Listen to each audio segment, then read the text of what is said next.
I never believed in ghosts. At least, that's what I used to tell myself before I started babysitting for the Caldwells. It's funny how quickly your convictions can crumble when faced with something you can't explain. But I'm getting ahead of myself. Let me start from the beginning. My name is Andrew, and I was just your average 17-year-old high school student trying to save up for college. When I heard that the wealthy Caldwell family was looking for a babysitter, I jumped at the opportunity. The pay was incredible, and it seemed like an easy gig. Little did I know that those seemingly innocent babysitting nights would change my life forever. The Caldwell estate sat at the edge of our small town, right where the manicured lawns gave way to the dense, looming forest that stretched for miles. Their house was a massive Victorian mansion, all sharp angles and ornate details, its windows like watchful eyes peering out into the wilderness.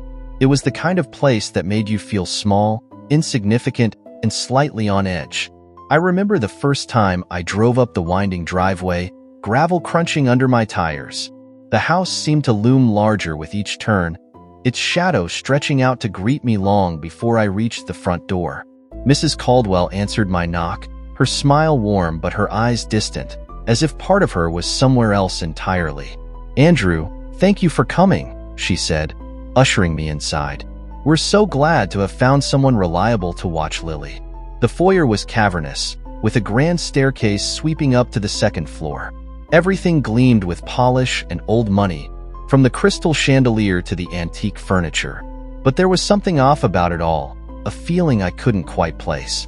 It was as if the house was holding its breath, waiting for something to happen. Mrs. Caldwell gave me a quick tour, pointing out the kitchen, the playroom, and finally, Lily's bedroom. The little girl was already asleep, her golden curls spread out on the pillow like a halo. "She shouldn't wake up," Mrs. Caldwell said softly, "but if she does, just read her a story from the shelf. She'll go right back to sleep." She paused, her hand lingering on the doorframe. "Oh, and Andrew, please don't go into the woods. No matter what you hear or see, it's not safe at night." I nodded, chalking it up to the usual parental concerns about wild animals or getting lost. But the way she said it, with a tremor in her voice and a flicker of fear in her eyes, should have been my first warning. As the Caldwells left for their charity gala, I settled into the plush living room sofa, textbooks spread out before me. The house creaked and settled around me, each noise amplified in the silence. Outside, the woods pressed close, their branches scraping against the windows like skeletal fingers. It was nearing midnight when I first heard it, a whisper, so faint I thought I'd imagined it. I muted the TV and listened intently. There it was again, a soft, sibilant sound that seemed to be coming from everywhere and nowhere at once. "Andrew." I shot to my feet, my heart pounding. "Hello?" I called out, feeling foolish even as I did so. Of course, there was no answer. Just the creaking of the old house and the rustling of leaves outside. Shaking my head, I decided to check on Lily. As I climbed the stairs, the whispers grew louder, more insistent. They seemed to be coming from the walls themselves, a chorus of indistinct voices all calling my name. Lily's room was at the end of a long hallway, and with each step, the floorboards groaned beneath my feet. The whispers were all around me now, a cacophony of urgent, unintelligible words. I reached for the doorknob with a trembling hand. The moment my fingers touched the cool metal, everything went silent. The sudden absence of sound was more terrifying than the whispers had been. I pushed the door open slowly, peering into the darkened room. Lily was sitting up in bed, her eyes wide and unfocused. In the dim light filtering through the curtains, her face looked pale and otherworldly. "Lily," I whispered, "are you okay?" She turned to look at me, but her gaze seemed to pass right through me. "They're calling," she said, her voice oddly flat. "Can't you hear them, Andrew? They're calling from the woods." A chill ran down my spine. "Who's calling, Lily?" But she didn't answer. Instead, she lay back down and closed her eyes, as if nothing had happened. I stood there for a long moment, my heart racing, trying to make sense of what I just experienced. As I closed her door, I caught a glimpse of movement from the window at the end of the hall. I froze, my breath catching in my throat. Slowly, I turned to look. There, just beyond the glass, was a face. pale and gaunt, with hollow eyes that seemed to glow in the darkness. It was there for just a second, and then it was gone, leaving me to wonder if I'd really seen anything at all. I spent the rest of the night huddled on the sofa, every nerve on edge, jumping at every creak and groan of the old house. When the Caldwells returned home, I was a jittery mess, but I managed to keep my composure long enough to assure them that everything had been fine. As I drove home that night, the woods looming on either side of the road, I couldn't shake the feeling that something had fundamentally changed. The world suddenly seemed bigger, darker, and full of things I couldn't explain. I told myself it was just my imagination working overtime, that the strange old house and Mrs. Caldwell's warning had simply spooked me.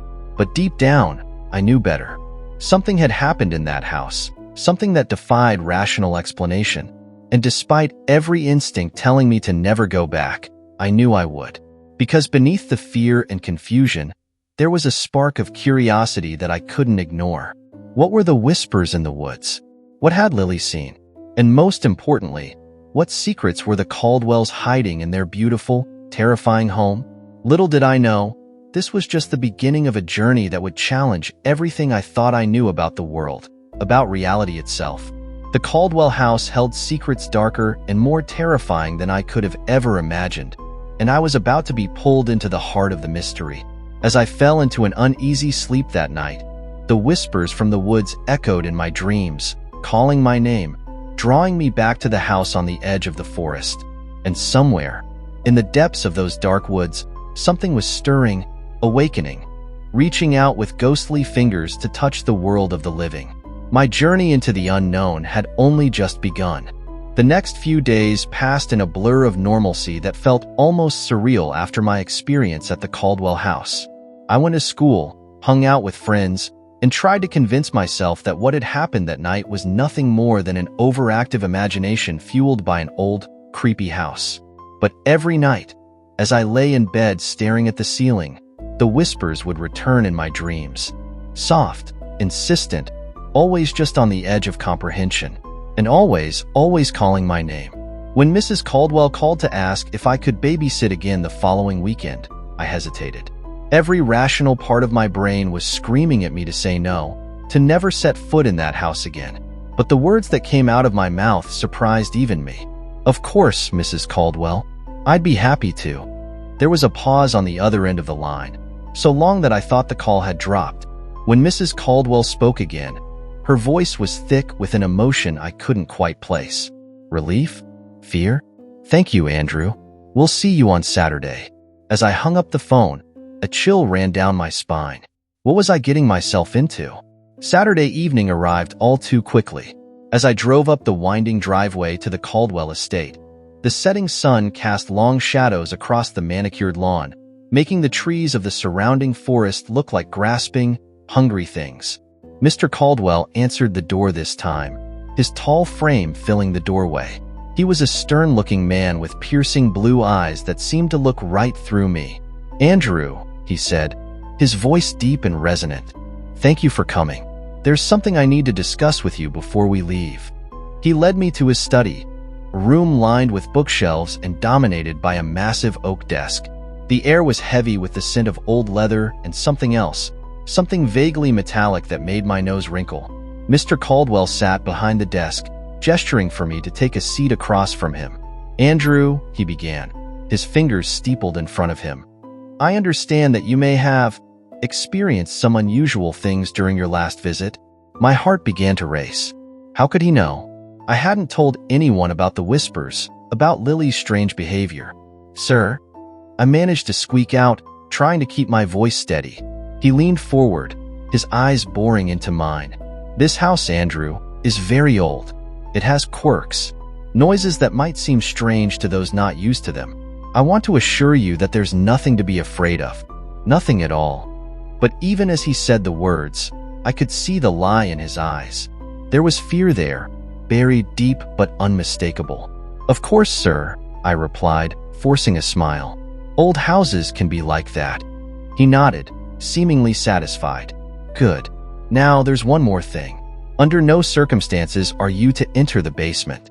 It's undergoing renovations. Quite dangerous. Do you understand? I nodded. My curiosity piqued despite my fear. What was in the basement that he didn't want me to see? As the Caldwells left for their evening out, I couldn't shake the feeling that I was being watched. Not just by the house itself, with its too many windows like unblinking eyes, but by something else. Something hidden. The evening started quietly enough. Lily was already asleep when I arrived, and the house was silent save for the usual creaks and groans of settling wood. I tried to focus on my homework, but my mind kept wandering to Mr. Caldwell's warning about the basement. It was nearing midnight when I heard it again. The whispers. But this time, they were coming from a specific direction. The basement. I tried to ignore them. I really did. But they grew louder, more insistent. And then, cutting through the whispers, I heard a child's voice. Lily's voice. "Help me, Andrew. Please, help me." I was on my feet before I even realized I was moving, racing towards the basement door. Mr. Caldwell's warning echoed in my mind. But how could I ignore a child's cry for help? The basement door was locked, but as I touched the handle, I heard a soft click. It swung open, revealing a set of steep stairs descending into darkness. "Lily?" I called out, my voice shaking. "Lily, are you down there?" No response. Just the endless, maddening whispers. I took a deep breath and started down the stairs, the weak beam of my phone's flashlight doing little to pierce the oppressive darkness. The air grew colder with each step, and that metallic smell I'd noticed in Mr. Caldwell's study grew stronger. At the bottom of the stairs, my light fell upon something that made my blood run cold. Symbols. Hundreds of them, carved into the floor, the walls, even the ceiling. They looked ancient, their lines crude but deliberate. And in the center of it all was a circle, drawn in what looked horribly like dried blood. "Oh my God," I whispered, my voice sounding small and frightened in the cavernous space. And then I saw her. Lily. She was standing at the far end of the basement, her back to me, perfectly still. "Lily?" I called out, relief flooding through me. "Lily, what are you doing down here? We need to go back upstairs." Slowly, so slowly, she turned to face me, and I screamed. It wasn't Lily. Not really. The thing that looked at me with Lily's face had eyes that were completely black, bottomless pits that seemed to draw in all light. And when it smiled, its mouth was full of sharp, pointed teeth. "Hello, Andrew," it said in Lily's voice, but distorted, as if multiple voices were speaking at once. "We've been waiting for you." I ran. I ran faster than I've ever run in my life, taking the stairs two at a time, my heart pounding so hard I thought it might burst out of my chest. I didn't stop until I was in my car, peeling out of the driveway, gravel spraying behind me. As I sped away, I glanced in my rearview mirror. The Caldwell house stood silently, its windows glowing with an eerie light. And there, in the highest window, I saw a figure. A child's silhouette, waving goodbye. I didn't go home that night. I couldn't. Instead, I drove to the edge of town and parked, trying to make sense of what I'd seen. Was I going crazy? Had it all been some sort of horrible hallucination? But I knew, deep in my bones, that it had been real. All of it. The whispers, the symbols, the thing in the basement that wasn't Lily. And I knew something else too. I couldn't just walk away. Whatever was happening in that house, whatever the Caldwells were involved in, it was bigger than my fear. I had to find out the truth. As the first light of dawn broke over the horizon, I made a decision. I would go back. I would uncover the secrets of the Caldwell house, no matter the cost. Because now I knew that ghosts were real, and some secrets were too dangerous to be left buried. Little did I know, my decision would plunge me into a world darker and more terrifying than I could have ever imagined. A world where the line between the living and the dead was blurred, and where ancient evils lurked in the shadows, waiting to be awakened. The real nightmare was just beginning. The next few days were a blur of sleepless nights and paranoid days. I couldn't shake the image of that thing in the basement, wearing Lily's face like a mask. Every shadow seemed to hide a threat. Every unexpected sound made me jump. But beneath the fear, a determination had taken root. I needed answers. I threw myself into research, scouring the internet for information on the Caldwell family and their history. Most of what I found was mundane. Business successes, charity galas, the usual trappings of wealth. But there was something else, buried in old newspaper archives and obscure forums dedicated to the paranormal. The Caldwell estate hadn't always belonged to them. It had a much older, darker history. The original owners, the Blackwoods, had disappeared without a trace in 1895. Local legends spoke of strange rituals, of sacrifices made to entities beyond human comprehension. The house had stood empty for decades, shunned by the townsfolk, until the Caldwells bought it in the 1980s. As I dug deeper, a pattern emerged. Every few decades, children in the area would go missing. The disappearances were always explained away, runaways, tragic accidents, but they always coincided with periods when the house was occupied. My blood ran cold as I realized the implications. Whatever was in that basement, it had been there for a long, long time. And the Caldwells, they weren't its masters. They were its caretakers. I knew I should go to the police, but with what evidence? The ramblings of a scared teenager about ghosts and demons? They laughed me out of the station. No, if I wanted to stop this, to save Lily, if she could be saved, I had to do it myself. It was Friday night when I made my decision. I waited until well past midnight, then drove out to the Caldwell estate.